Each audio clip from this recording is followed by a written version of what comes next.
world leaders, when they get together, achieve the square root of damn all. And the likelihood here is nothing will happen. It's all pretty words. Oh, yes, you know, we're going to smash the gangs, we're going to work together, use intelligence. It doesn't really amount to a hill of beans. What I think we've got to do is stop talking to the others. By all means, chat to them.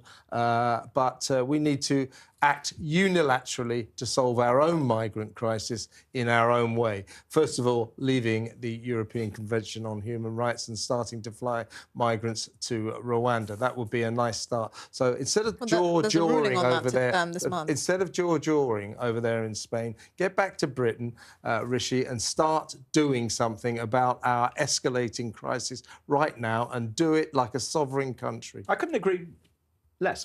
The problem with that is that this is an international crisis, and I agree with you that our government needs to have a very clear policy that they're going to enact. But I also think that we do need to look at the gangs, and we need to look at the consequences of what's happening elsewhere. Because frankly, on our own, can't we? If we don't solve the problem of loads of people coming to Europe, then we're not going to solve the problem of a lot of people wanting to come to the UK. So there's an element where I agree with you, which is we've got to be clear on our narrative and what we do and what our processes are going to be. But we've also got to be clear with what we can do with other nations to help, because it's a multi-layered problem. And when you have gangs which are operating across borders, then you need to smash them across borders. When you have money which is going into institutions which are operating across borders, you need to be able to get in there and have the sanction to do so.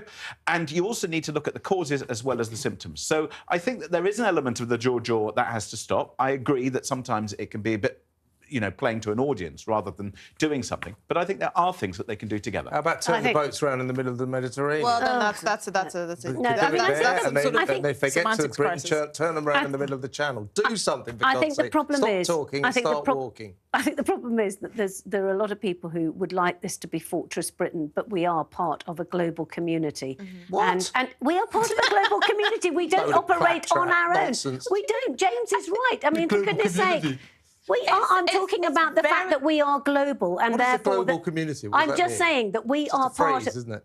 I'm saying that we don't operate on our own. We can't say we should. Here we are.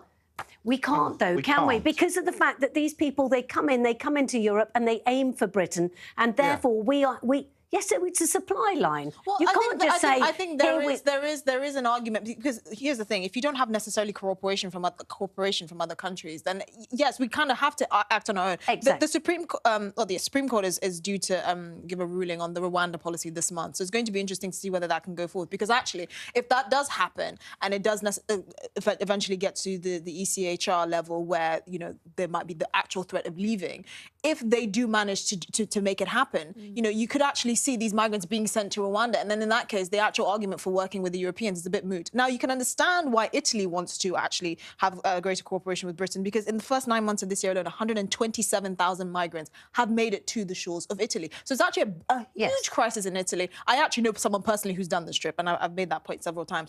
But actually, you have to look at the motivations of the countries that you want to have these agreements with. Obviously, the French will be very keen. Obviously, the Italians will be very keen. But I don't think the Spanish will be as keen, because the political momentum is just not there. You think the French want to do a deal with us about the migrant crisis? Well, we already have a deal. What the French want to do is offload as many migrants as they can onto Britain while taking £500 million quid off us to do absolutely nothing. This is the thing, is that Penny's absolutely right, is that no man is an island, and we can't be operating... We are an island, but we can't be operating as if we are the only people in the world. We are part of a global community. We need to be having these conversations. OK, Kevin, let me explain. We need Can to I be just having... explain? Sorry, Afia, because I'm just sitting next to him, so I think I can I can actually sort of just make sure that he's looking at me. He's not looking at me, is he? No, he's not. Right, OK. So people come from other countries and they come into Europe, and then eventually they come here. You've got to explain what it means being part of the global. So we are part of the global. So in other words, we do operate. But then again, we left the EU, didn't we?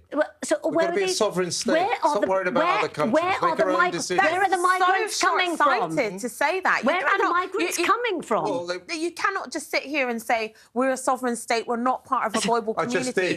It's just absolutely immature, short-sighted and ridiculous. What you just said is so dumb, I'm not even going to bother addressing it.